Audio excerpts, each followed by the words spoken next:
No, no problem. All right, good morning. Eracism is the slogan of the group Erace, which was formed in New Orleans in the summer of 1993.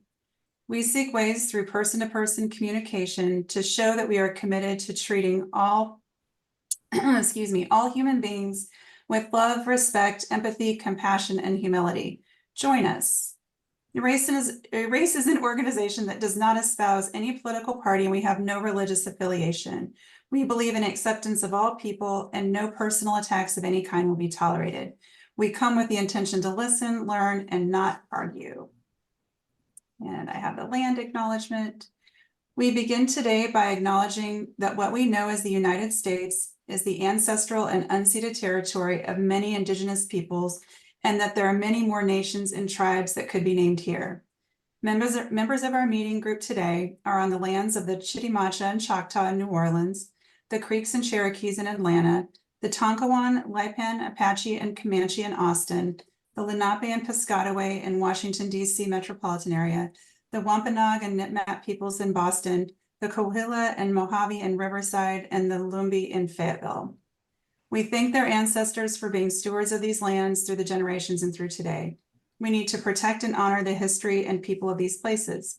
Despite centuries of colonial theft and violence, we should always remember that we are still on Indigenous land, and it will always be Indigenous land. All right, but briefly go over the format of the meeting, which we all are quite aware, and then I'll have folks introduce themselves. We just ask that if you're not talking, that everybody keep themselves on mute. I will keep a list of people who want to speak in the order that they raise one finger in which to be put on the list. People will speak in the order of the list, and each time you speak, you will have 2 minutes per turn. Please respect and don't interrupt the speaker. No side comments to others, no personal attacks, no name calling. The point of our discussion is to listen and learn and not argue. If you have a clarifying question, you can put up 2 fingers after a speaker is finished and ask a clarifying question. I didn't understand what you meant by, could you please clarify what you meant by, etc. Not to further the opinion of the asker, but just to simply clarify what the speaker meant by something. So the article that I brought today, I actually just kind of stumbled upon it, to be honest. I did find it interesting when it was all transpiring during the women's NCAA championship game or tournament, you know, when we saw both Caitlin Clark and Angel Reese kind of having this rivalry. And I did find it interesting at the time how the press was painting it in a very propaganda, you know, yellow journalistic sort of way to get folks' attention and presumably get their readership. So I just thought it would be an interesting conversation, something a little different from what we've discussed before. And I also find the intersectionality of gender and racism very interesting, and it's certainly critical to discuss more at length because I think it's so frequently overlooked. So that is why I brought this topic. I will go ahead and start by asking people just to briefly introduce themselves. Phyllis. Morning, everybody. I'm Phyllis. I've been coming to Erace since 2008, and I'm in New Orleans. Thank you. Louise. Hey there, Louise. Originally been 2 decades when I first started with Erace in New Orleans, and now I'm in Austin, Texas. All right, thank you. Marion. Marion? You're still on mute if you're trying to speak.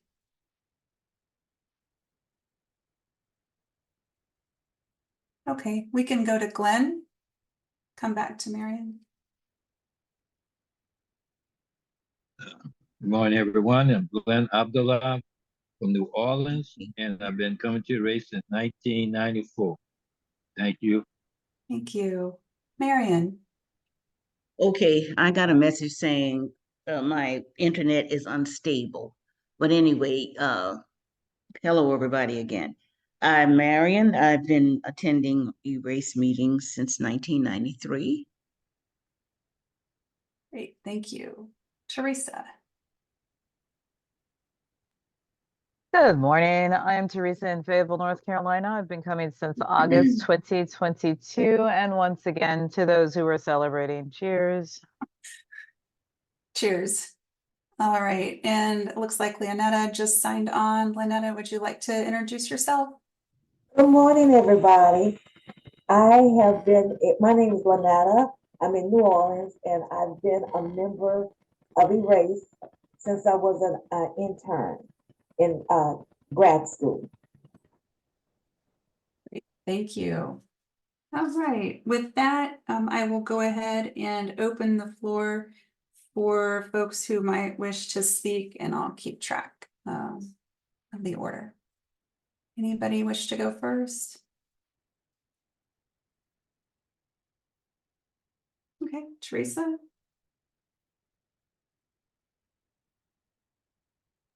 Can I just ask Louise to unmute so we can hear the timer? Oh yeah, thank you. Oh, oops. That's right, because I won't stop talking. That was a good call, Thanks. Phyllis. Thanks for reminding me. I totally forgot my job there. Sorry. Okay. So I think it's ironic that the person who watches maybe the least amount of sports, I have definitely not. Like anyone who thinks I know it all, I said, just talk about sports and I will shut up. But I'm going first because the gist of the whole argument or whatever, or the article, I should say, is about two athletes trash talking. And it wouldn't even be remarkable or anything if they were two men of any race. Two men trash talking, and it's like, how dare you? You should be little ladies. I remember because I used to be back in another chapter of my life, I was a middle school math teacher. And I was so offended that one of the coaches from the visiting team, it was this guy, and he just kept saying to all of his players, sweetie, sweetheart, da da da da. And even the coach for our team was telling the girls, one of the basketball players, to stop being aggressive and to smile. And I was just getting ticked off, like the expectations for these athletes to be little ladies. And, there used to be, and this was before my time, but I still heard about it. Used to be a time when they wouldn't even let girls play basketball. They had to play netball because it was just too physical. And I just thought, you know, I only heard of Caitlin Clark just because for me to hear something, an athlete has to do really well or really bad, and it makes the news, and then I hear about it. And that's the only reason I know her name. And it just the expectations of, oh, you got to be a little lady and you got to do this and blah blah blah blah, and it's like, when is that going to no longer be an expectation? Will it be when women get paid the same amount for whatever? I'll wait, but thank you. Okay, thank you. Anybody else like to get on the list or go? Phyllis. So I might be able to beat Teresa in being less interested in sports. Although I will say I did hear these women's names when this was going on and was aware of it, but I wasn't aware of those kind of reporting that was done that compared them so terribly to each other. And yeah, I also wasn't like an athlete in school or anything. I don't know when these things will change. Maybe when enough men wake up and stop being sexist and racist, especially when they intersect. I know it's a dream. And yeah, I just think I don't know if it's something women are gonna do to change it. I think men have to change it and men have to call other men out. When somebody heard that coach calling, that Teresa said, calling the players sweetie, somebody should have told him, you don't talk to athletes like that. No, these are people who might go on to college sports or even professional sports. And if we're gonna treat the men with respect, we should treat the women with respect. Thanks. Thank you. Anybody else care to get on the list at the moment? You can put me on the list. Okay, Marion and then Glenn.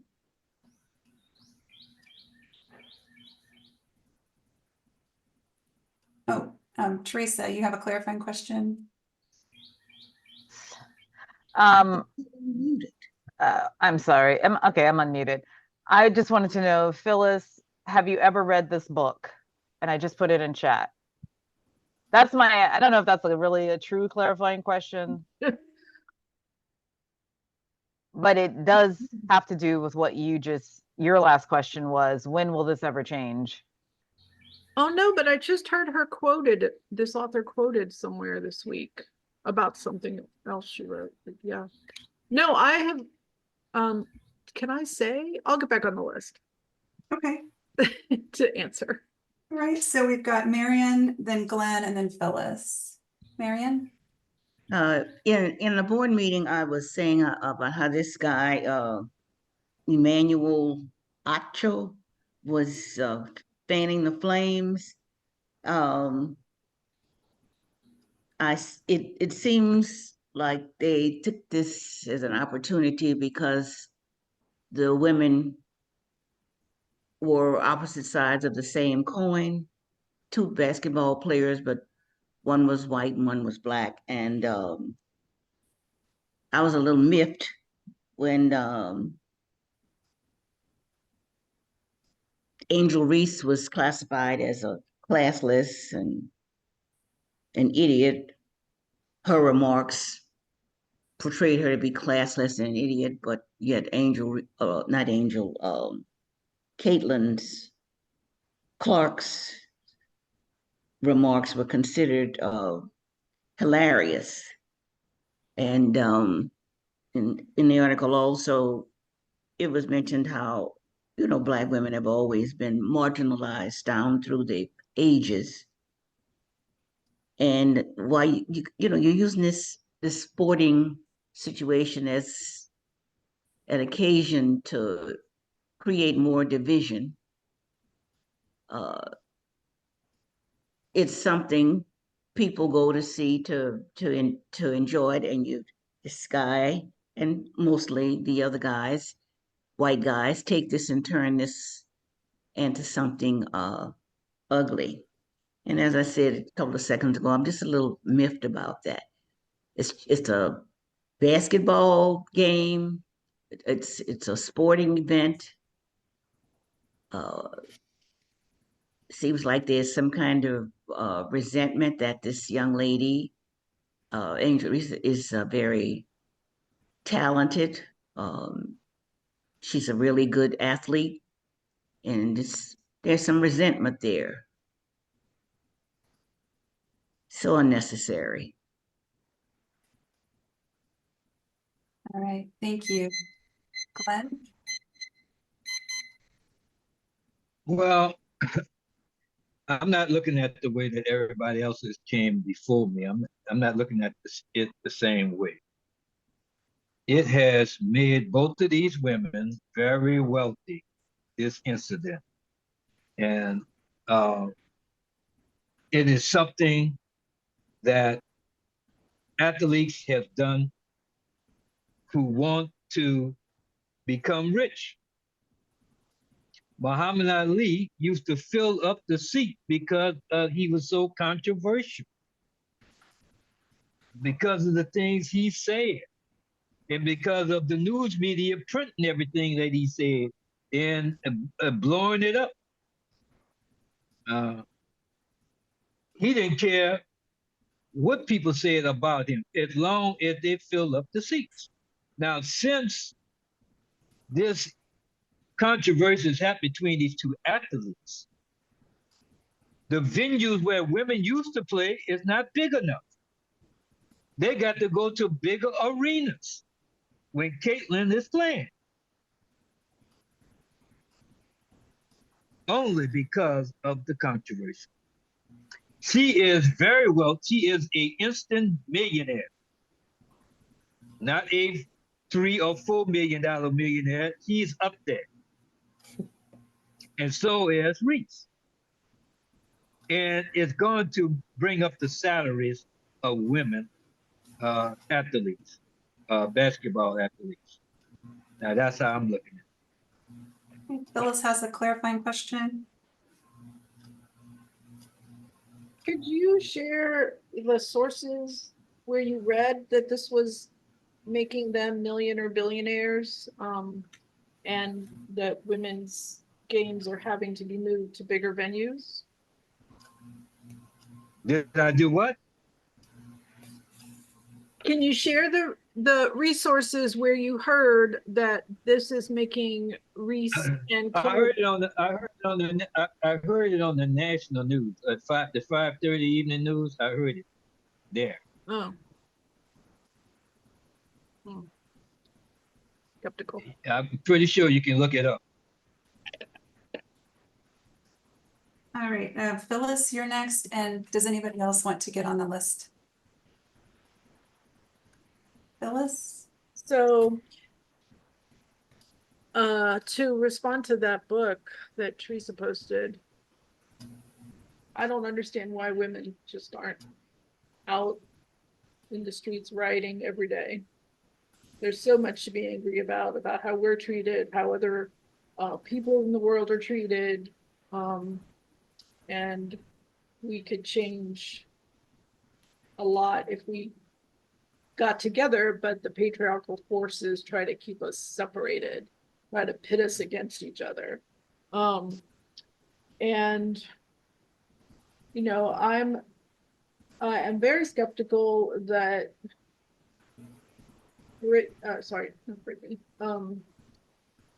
Angel or Caitlin will make as much money as, say, Michael Jordan or LeBron James did in their days. No, it's still LeBron James' day. And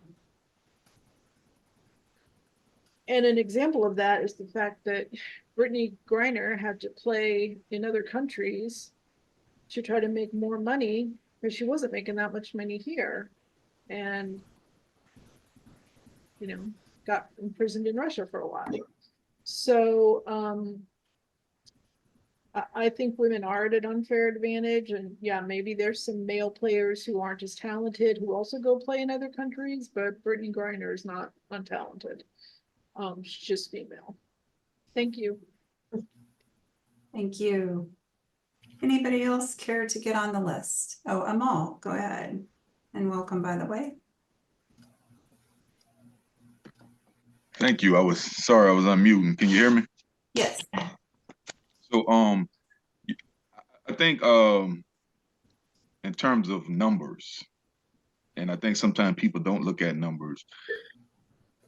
The women who are in the WNBA that are making less than the men in the NBA has nothing to do with sexism or patriarchy. It has to do with the fact that the seats aren't being filled as much as they are in the NBA. You fill seats, you get paid more. You don't fill seats, you don't get paid more. You sell more tickets, you get paid more. You don't sell as many tickets, you don't get paid as much. That's called capitalism. Not sexism or patriarchy. Now, if you want to tie capitalism into sexism or patriarchy, I'm fine with that. But that's the way capitalism works. And so, and they did a study on this back in 1996 when the WNBA first became a league. And they found that the reason that the women weren't getting paid as much is not that they aren't as talented, and it's not that they don't have the skill that the men have. You know what it was? Women don't support women's sports. You don't Mhm. see women going out in mass buying tickets to a WNBA game. And if they're not doing that, then you can't expect to get paid as much as what the men get paid, because you're not supporting the sports that women are playing. And until you do that, that's what you're going to see, a disparity in the pay, because they're not filling up as much seats as they do in the NBA. It's a numbers game. And I don't think it's fair, but I'm just simply saying it ain't sexism or patriarchy. It's called capitalism. And that's why it's not doing what that's why the money isn't there, and they have to supplement their income by going to other countries, like what's her name, Brittany Reiner, had to do by going to Russia. All right, thank you. Next we have Teresa and then Phyllis. Thank you. I wanted to push back on what Amal was saying. Again, I'm not a sports fan. I was trying to find that one soccer player, female, and she was in the Olympics, I think, twice. And when they won the women's American team, and I can't think of her name because I'm not a sports fan, but her rebuttal to the "it's not sexism, it's not the patriarchy" was, you cannot expect to get the same level of butts in the seat as you do with the men's game if you're not investing the same amount of money to get them there.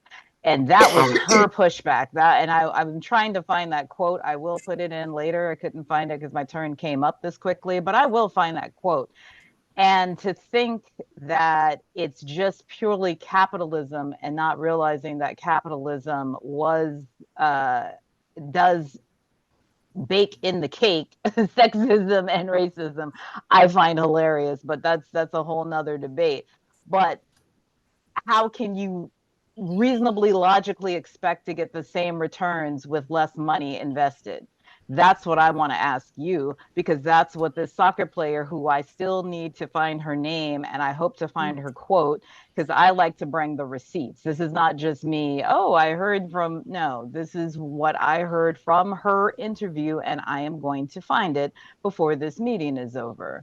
So, and I remember we talked about this, and I remember because Stanton was on the call as well, when I said, "Oh, so male soccer players get paid more to win fewer games." That was I remember making that quote, and Stanton just laughed at that. But it's true. The amount of money that's invested in the women's games, they actually profit more. And you're looking at butts in the seats. I'm looking at another metric. They are very profitable when you look at how little money is invested and how much they do win. And it is a rising, I mean, not just women watching women, but men also watching when you're looking at who watches sports. Right, thank you. Phyllis, and then we have Glenn.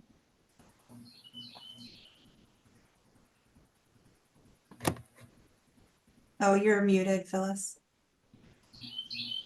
Very good. Sorry. Teresa's chats with the amounts of money that Caitlin Clark will make and Angel Reese will make in the WNBA. So this is listed as $84,000 a year for Clark, and then $324,383 is a 4-year contract for Reese, which comes to $81,095.75. So Reese is making a little bit less. And also, yeah, you can't take, none of us can, and this is becoming more and more apparent, any situation, any part of our society and think that it is separate.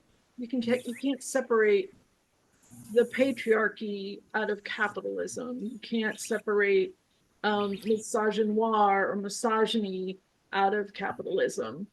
It is all a system that all works together to keep people down and keep people from joining together and trusting each other and fighting as a unit. And this kind of linear, I don't know if linear is the right word. I just think of it as box thinking, like everything is in a separate little unit or silo and they don't touch each other. And that's just not the case. If you look at anything, you see how absolutely intersectional everything is. And I put a name, is that Teresa in the chat? That's her? Okay, cool, thank you. Thank you. Next we have Glenn, and then after Glenn, we have Amal. Well, I just come on to cheer on what Amal said, because that's what I believe it. The reality is, you have different football leagues that came up, but they didn't make no money to pay the guys in it, because uh, the public wasn't interested. And also, uh, if you have TV, ESPN, if they're going to be showing your games, the regular network showing, then you get contracts from them that boost that you are able to play your uh, your players more money. Uh, I think some of the college football players, because they have now they have to get paid. They they're getting bigger salaries probably than Reese numbers get, because of television network. I'm not gonna, I'm really not interested in women's basketball. I don't look at it. And I remember the tennis players, they wasn't getting paid what the men were getting paid. But Sabrina and her sister protested and stayed out of Wimbledon, and they raised the prices for them because the world was watching them. Were watching them. The arenas were being filled to watch them. But when they don't show up, the seats don't get filled. It is capitalism. Thank you. All right, thank you. Amal?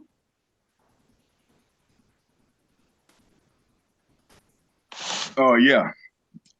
So I think I don't believe that Teresa or Phyllis heard me when I was speaking, because I said if you want to tie capitalism and sexism into one another, you can do that. I said that when I was speaking. You can rewind the tape back, and I said racism. So I'm not saying that they're separate. They can equally be intertwined. I'm simply saying that you don't sell tickets, you don't get in the seats, you don't get paid as much. And once again, whether you think that's fair or unfair is not what I'm debating. I'm simply saying that's the way it works in a capitalistic society. It ain't got to be right, it ain't got to be wrong. It's the way capitalism works. Unfortunately, I'm not agreeing with that. I'm just saying that's the way capitalism is. So, having said that, I think that when you look at, the guy, I can't remember the reporter's name who labeled them the sweethearts versus the villains. The in sports, that's part of the competitiveness of it. You have a villain and you have somebody who's more likable. And depending on who's labeling that, who's giving the person that label, this happens in men's sports. I can go down a list of rivalries in men's sports where the same language was used. Now they ain't called the men sweethearts, don't misunderstand me. There was another word or language to use to describe it, but the concept and the idea was there. Whenever Mike Tyson entered the ring, even though he was the heavyweight champion, he was seen as the villain because he was the bad boy of the thing. The Detroit Pistons versus the Chicago Bulls in the early 1990s. You had the bad boys, the Detroit Pistons versus the Chicago Bulls. This is the language that you use in sports. Now, whether you agree with it or not, you know, is another story. But that's not necessarily racist to do that, because there's in sports you have those type of languages that are used to describe different teams. Right, thank you, Amal. Do you want to get back on the list or? No, I'm good. Okay, next we've got Teresa, and then after Teresa, Marianne, and the list is open after that.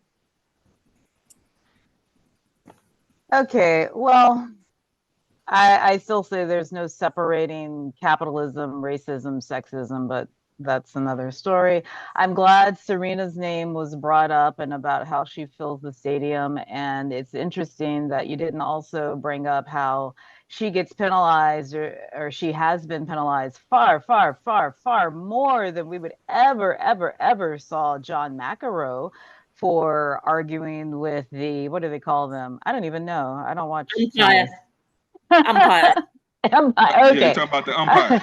Yes, thank you, everybody tuning in. Now mute yourself. So Monroe, and oh, can I just forget that he's a white man and that's why he gets to argue with the umpire and not get this and that and the other consequence, and that I can just conveniently forget that she's a black woman and she gets penalized again far, far more, which is why I have my silver chalice of Malbec, because once again, a privileged white man got 34 felony accounts, like I said. So no, I'm not separating none of it because I see it play out in my eyes. You can ignore it. You can just say it's all money, but I see who gets penalized. And by the way, isn't the woman of color literally named Angel? Couldn't she been the angel and the other woman be the devil or the demon or the whatever, the villain? I mean, her name is literally Angel. So that was the easier, if you wanted to pit rival. No, it's not a coincidence that they tried to make this woman of color the bad one, and the white woman the good one, and they're two very talented athletes. But that's what I think is really interesting. They didn't go for the, oh well, this one's already named Angel, let's try to give like a devilish type name to the other one. No, they didn't do that, because they never do that. Okay. And this is not even just across sports. I mean, I can't think of, I'm bad with names right now. Maybe I shouldn't drink alcohol in the morning, but when that one woman who was a model said, oh, this one white model looked really good and edgy with dreadlocks, but then said the other woman of color who had dreadlocks looked trashy or something, she was still saying the black one was bad and the white one was good. So you don't even need sports to have this dichotomy. Want to get back on the list, Teresa? No, I'll get inspired by another rant. Okay. Next we have Marion. After Marion, we have Glenn, and then the list is open. Marion? Following up on what Teresa just said, I was looking at my notes, and it's 3 times here I have that Angel Reese was subjected to abuse and threats all season, mostly the abusive remarks, and the threats came from mostly white men. Uh, According to some of their comments, they wanted her to feel insulted. And then this age-old, timeless thought, they want her to stay in her place. What do you mean, stay in her place? She's supposed to fumble the ball and make the team lose points. What does that mean? Stay in her place. So the threats, the abusive remarks, and they want to make her responsible, according to this guy Emmanuel Lacho. They want to make her responsible for the abuse. She's bringing it on herself. Uh, make the victim the villain, according to the article. Then he goes on to say, you act like a big bad wolf, and then you cry like the Courage the Cowardly Lion, the dog, Courage the Cowardly Dog. I remember that little character from some little afternoon cartoon. and she won't shut up and sit down. Mm. What does that sound like? Why does she have to shut up and sit down? And why does she have to fumble the basketball? It just sounds like very bigoted, narrow-minded remarks. The woman is out there to score points so her team can win. So what do you mean, shut up and sit down? So annoying. Thank you, Marianne. Glenn is next, and then Amal.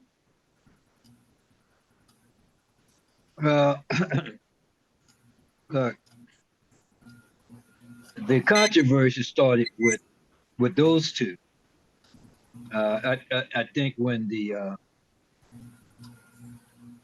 game to decide who will be the national champion, and when it looked like Reese and LSU was going to win, Reese made a gesture with her hand, uh, you know, uh, making a gesture, yeah, yeah, we got you, uh, and to the Caucasian woman. But they made that the big issue, how unsportsman that was.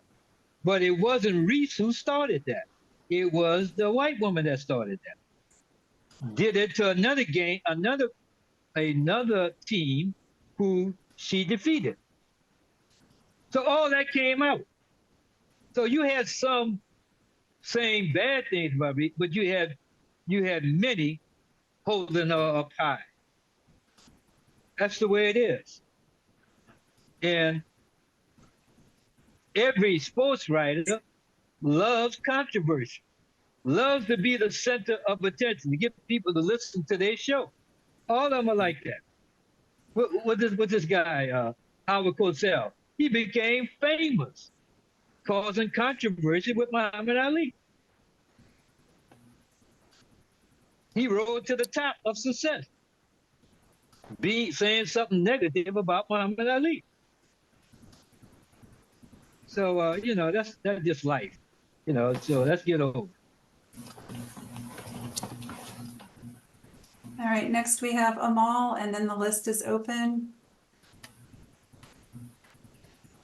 Yeah, I think Reese, Angel Reese, has to study the history of what it is to be Black and what it is to be a woman in sports, because she said that she was subject to taunts and abuse and all type of a negative language. That's what you think Jackie Robinson went through. What you think Jesse Owens went through when he was in Nazi Germany and he was running. This is what happens. I remember Richard Williams, who's the father of Venus and Serena Williams, when he was training his daughters in Compton to become the top tennis players in the world. He would get the children in the neighborhood to come to the court where they would play and taunt at them, Grace. not to take them off of their game, because he knew what they were going to have to deal with once they got on the tennis circuit. So they were going to have to keep their head in the game and at the same time have to deal with people taunting at them.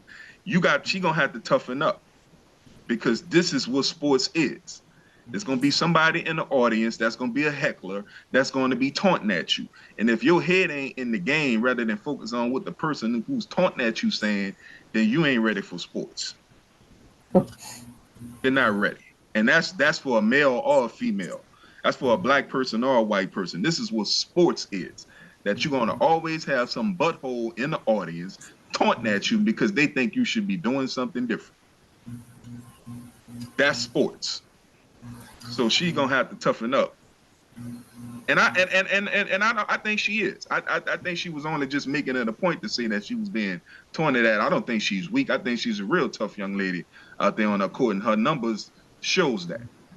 Her performance shows that. So she's tough, but you can't be out there. You can't let them see you weak, because if they see you weak, the sports reporters coming at you, other players gonna come at you. It's gonna be coaches who gonna talk about you.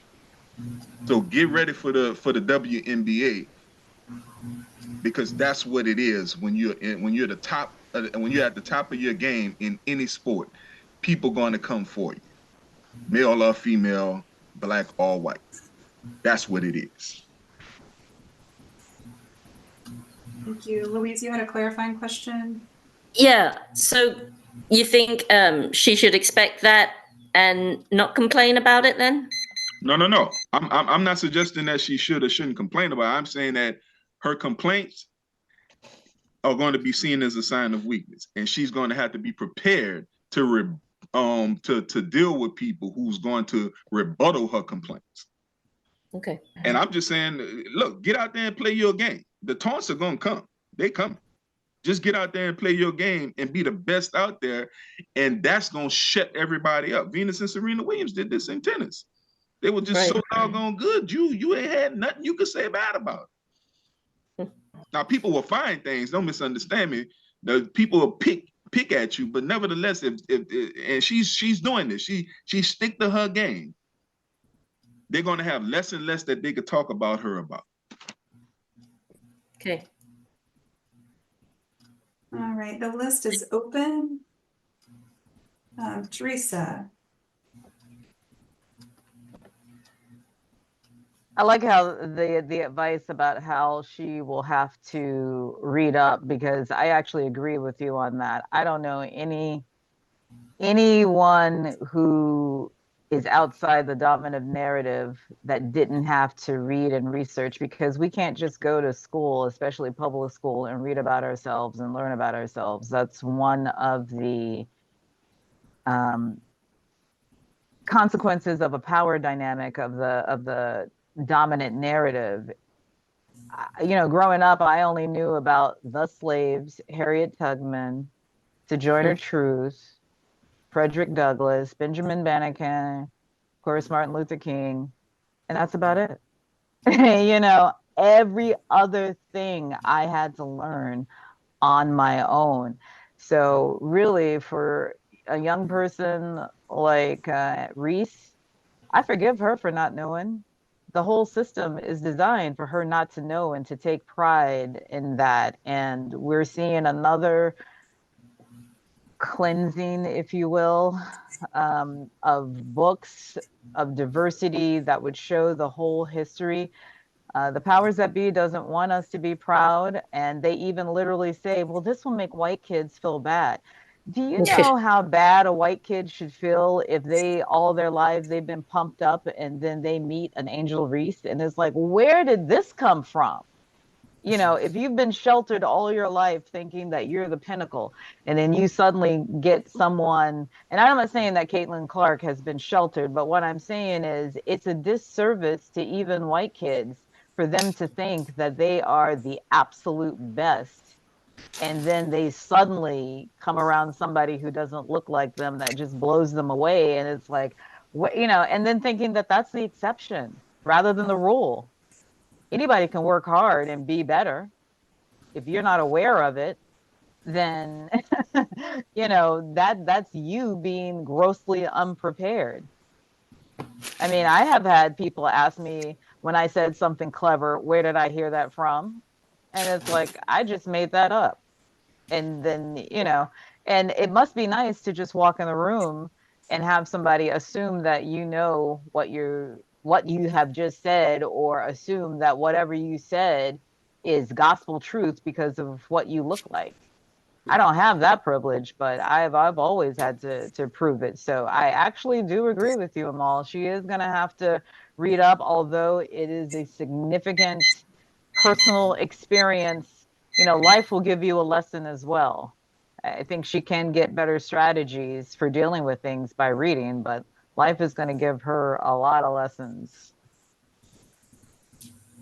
All right, thank you, Teresa. The list is open. Phyllis.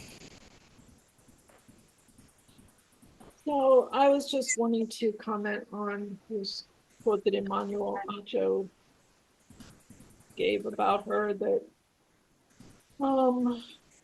basically if she wants to be grown, you got to learn to take it on the chin. And point made later is that neither of these are completely grown people. They're still young women learning their ways in the world. And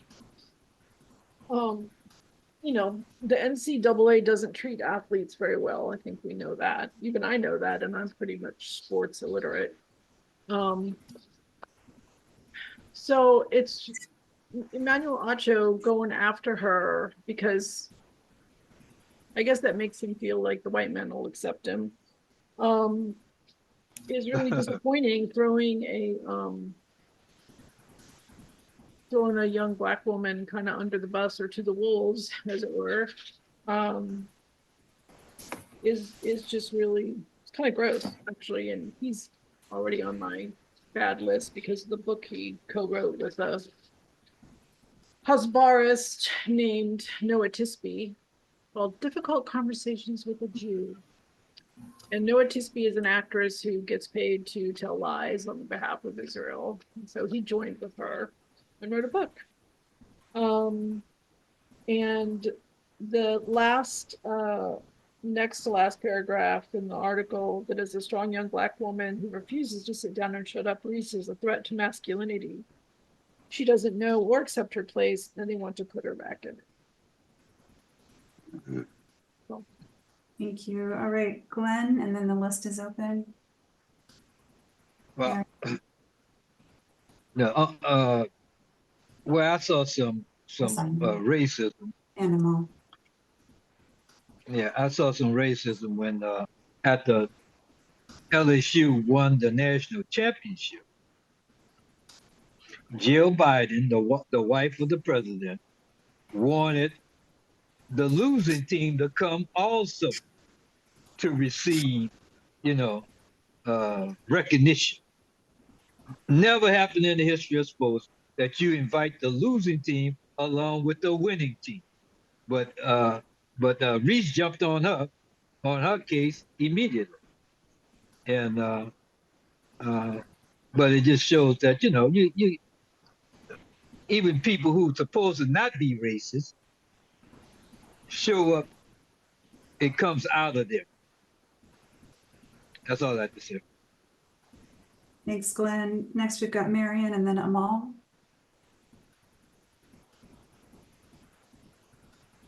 A couple of seconds ago, it was said that we've all heard this comment several times now over the past couple of years about making white children feel bad.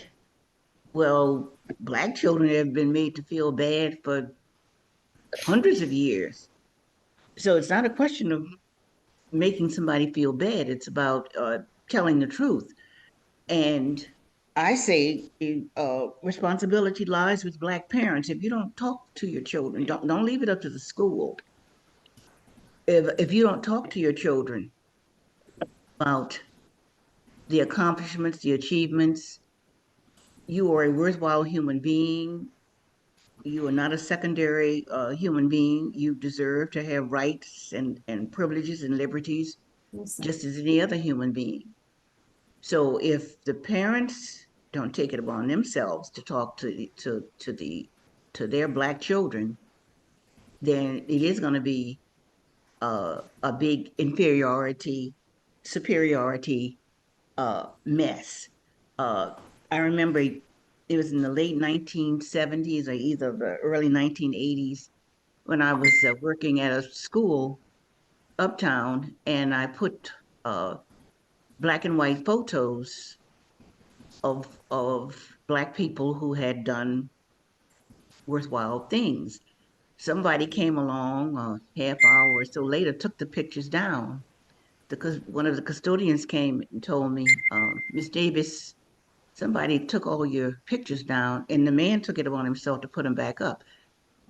The next morning, those pictures were down again. They took them off the bulletin board. It was 12 of them at the time. That's all the bulletin board could hold, and put them on the bench again. So we went through that one more time, and then I went to the principal. The principal made an announcement in the morning assembly downstairs, not over the intercom, but face to face.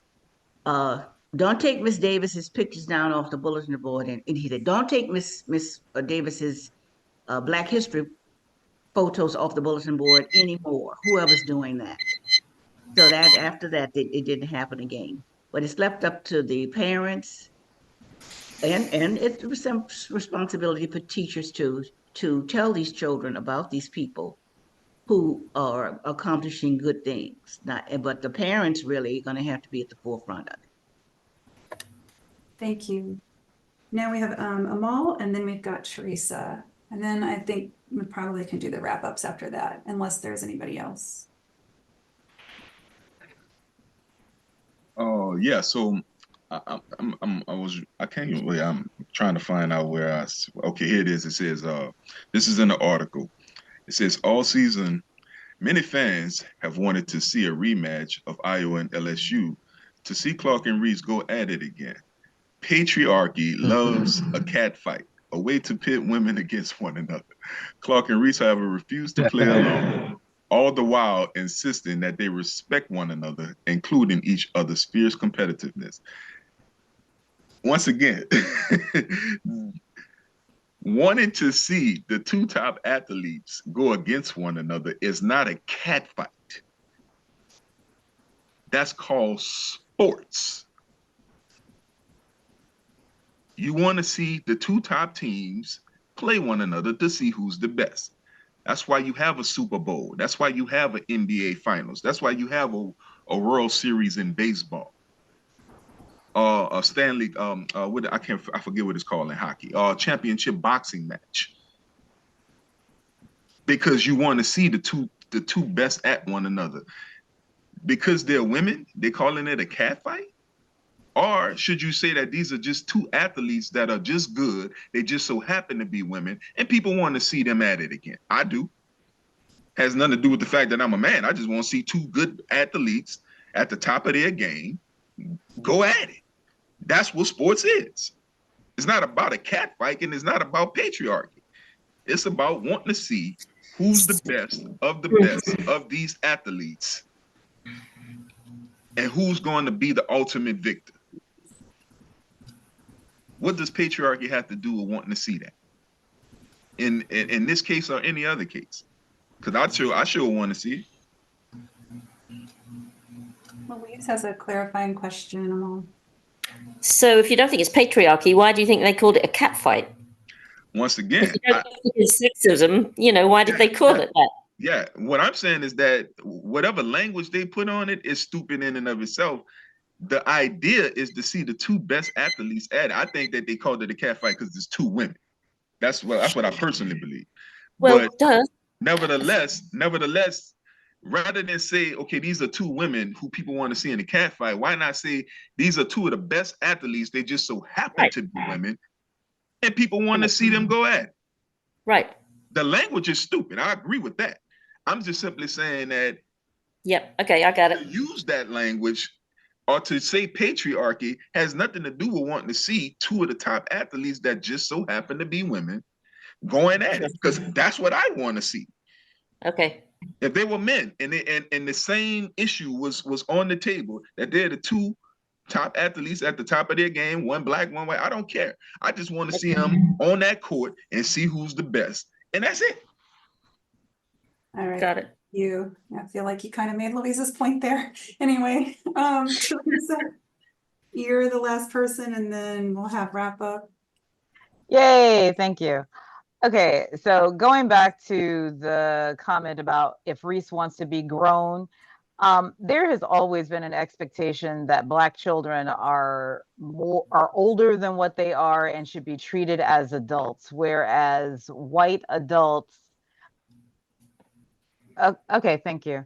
Whereas white adults could be an actual adult, and I referenced the guy who years ago shot up that Batman, and I was living in Denver at the time, that Aurora Theater, the midnight showing of Batman Returns, or whichever Batman that was.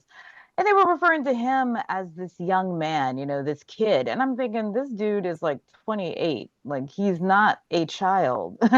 He should know right from wrong. If I know that there was mental issues or whatever, but still the language that they use when it comes to an actual Black child or younger person, it's like they should know better. How should they friggin' know better? Even they said with Trayvon, well, he should have done that. He's a teenager. Zimmerman was the grown man. Why should this teenager know more than this grown man, or in maturity or whatever? But I have to stone skip here. Now, for women's basketball, baseball and football exhibition games, they always played up that sexiness, if you notice, and that they haven't gotten off the ground yet. And when it comes to professional sports like the WNBA, I don't feel that, just like the women's, and I remember one year watching, this was just so ridiculous, the women's exhibition football game, they were hardly wearing clothes. And they expected them to play actual football, and they're hardly, like, the men would never put up with that. And it goes with the expectations, just like, oh, it's a cat fight. Well, because it's between two women, they're not seeing the athleticism. And I do hope by the time the Olympics rolls around that those stupid Olympic outfits that they're putting, some of the, high cut whatever that has nothing to do with athleticism, but everything to do with, I would assume, the men in charge who want to see these in shape female bodies, do whatever in these outfits. And it's like, they're not advertising lingerie. They are the most elite athletes on the planet. They should, so that is just pervasive throughout women's sports. Okay, I hear the thing. Thank you. Right. Thank you. Okay, we can do wrap-ups, and I think everybody spoke except Louise. I think you just asked a clarifying question, so I think you get 2 minutes, and also Lynetta would get 2 minutes. Louise, would you like to do your 2 minutes? Yeah, I don't really have much to say. I don't have anything deep or significant, but I have appreciated and agreed with 98% of what everyone, all different people have said here about capitalism, about sexism. And the point, Amal, I was making, yes, the language is stupid, but that's the whole friggin' point. The language is sexist and patriarchal. That's the whole point. Yes, of course, you want to watch two good athletes play, but they should not promote it in that way. If they're promoting it in that way, that's sexist. End of, what else? Oh, do you know, someone mentioned tennis, and the uniforms, costumes, or whatever they wear, in the olden days, it's, I would think that a really, really short skirt is not a comfortable thing to be playing tennis with, like, give them some shorts, god damn it, give let them wear some proper kit that will be, comfortable. And yeah. And teachers, I think, Marion, you said sometimes it's the teacher's responsibility. I think it's the teacher's responsibility as well, absolutely, to educate in the proper history, regardless of what, the government tells you that you should and shouldn't do. We should do it as humans. So yeah, I totally agree with that. I forgot to time myself, but I'm sure that's up now. All right, Lynetta, would you like 2 minutes? Can you hear me? Yes. Okay, because I'm driving. I just want to make sure you can hear me. I thank you for picking this topic. I love this topic. And I'm like everybody else, I'm not a big fan of sports. I don't watch it a whole lot, but since this didn't come up to the forefront, I just been appalled at how the media is and the fans have treated this young Black woman. She's young, and the things that they're doing to her is just uncalled for. And this pitting them against each other. I don't know. I guess it's just like Glenn says, the field of the state of seats. And it has an unfortunate or fortunate, whatever way you want to look at it, it's been good for women's sports because they've outgrown the venues that they used to go to. They're selling out. And LSU is just selling out all of their basketball games. At one time, there was hardly anybody who come there. Now you can't even get a ticket. So that's and also in that about aging Black children, that's been for the longest, and we got to stop. I know I do. I always speak up about it, and they're children. They're not adults. Just because they're Black, that don't make them age. And you got to print that out, just like you did. So I think I'm rambling now. Bye-bye. I'm starting to ramble. No, that was great. Thank you. I don't have a whole lot to add. Thanks, everybody. I think it was a really interesting discussion. I really enjoyed We it. got the 1 minute wrap Oh, ups. shoot. Yeah, never mind. Glenn, go ahead. 1 minute. I completely forgot. Thank you, Louise. Yeah, I enjoyed the conversation and everybody different opinions. Different opinions bring out more opinions. So yes, and I think that these two women is going to mark a period where women basketball and women athletes in basketball are going to get comparable pay one day. Thank you. Thank you, Glenn. Amal? Yeah, great article. Definitely enjoyed the conversation and the exchange. Um, as it relates to the type of outfits that women wear in sports, I know that there are some in the Olympics, and particularly predominantly countries that are Muslim or Islamic, they're modifying those uniforms to suit how a woman athlete, how a woman acts, so they can't expose their legs and shoulders and things like that. So they're making outfits now to cover those parts of women's bodies so that they don't have to be objectified sexually or fetish after because of the type of outfits that they're wearing. Then on the flip side, I know that a lot of the outfits that you saw Serena Williams wear, she designed herself. She's a fashion designer. A lot of people don't know that about her because they focused on the fact that she's a tennis player. But a lot of the outfits that you saw her wear was of her own doing. So it just depends on who that woman is, what she wants to wear, what she don't want to wear. If she's a fashion designer designing her own outfits, then that, go look it up.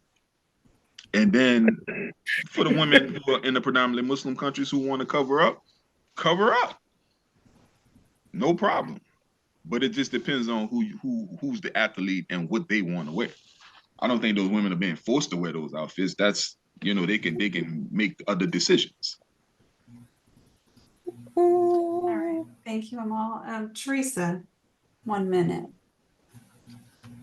I just want to respond. It would be a controversy if they had a choice in the Olympics of what to wear. But anyway, thank you for bringing this article. Again, I'm not a sports fan, but my initial buy-in to this article was that it was about misogynoir, which is something that anytime you bring an article that's rooted in misogynoir, I'm going to be a fan of it. And I see that it was a really good discussion that we had, and I appreciated everyone's opinion on this. Thank you. Thank you. Phyllis, you have 1 minute. Yeah, thank you for the article. It's a chance to discuss something I don't pay a lot of attention to in the news or anything, and an area I don't think about too often, unless there's like a high profile case. But I definitely appreciate this opportunity. It's too bad more people weren't here with more sports knowledge.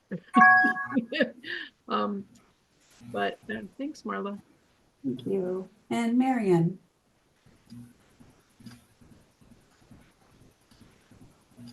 Thanks for the article, Marla. This is quite a stimulating conversation. I think as long as there are two different genders, male and female, and then the broader spectrum of the diversified populace because of people having more melanin or less melanin in their genetic makeup, there's always going to be some controversy. But you all know my old saying about how we're all human beings and things are going to be the way they are. Let's human beings be human beings. Thanks for the article, Marla. Sorry, you actually have a little bit more time. I didn't turn off Phyllis's one. Sorry. That's I've okay. been- I'm done. I appreciate the article, Marla. It was very stimulating. Thank you. Thanks, everybody. And this is actually my turn now, I guess. Sorry about that before. I don't have a ton to add, except just the prevailing theme for me is that Black women should be protected and valued at all costs. And when they tell us that they're experiencing misogyny and racism, we need to believe them and we need to hear them and believe what they are saying.